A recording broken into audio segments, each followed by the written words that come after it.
بل ورځ مې د army chief بیان اورېده، دته اوس چا حافظ ویلی دي نو په قرآن کې آیاتونه د دې اپریشن د پاره آیاتونه وایي. قرآن کریم میں آیا ہے کہ ہر وہ لوگ جو فساد فی الارض کرتے ہیں ان یقتلوا او یصلبوه او ينفوا من الارض، یہ آیات پڑھتا ہے. تو میں نے کہا کہ آرمی چیف صاحب قرآن میں صرف یہی 2 آیتیں ہیں جو تم نے کوٹ کی ہیں.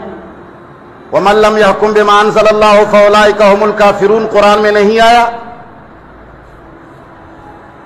قرآن کریم کے اندر ما كان لمؤمن ولا مؤمنة اذا قضى الله ورسوله امرا ان يكون لهم الخيار، یہ حکم کہیں نہیں آیا. قرآن کریم کے اندر وہ احکام سارے کے سارے آپ بھول گئے جو تمہارے خلاف ہیں کہ اپنا آرڈر، اپنا حکم، اپنا قانون نہیں چلاؤ گے.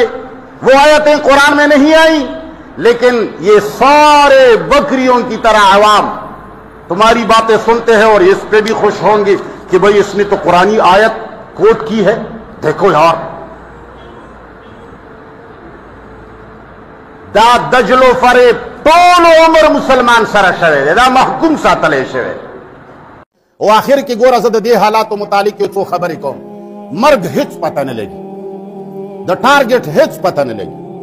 موږ ته په واټس اپ باندې دمکې ملاو دي، موږ هغه دمکې سکرین کړي دي او د هغې مو سکین کړي مو دي.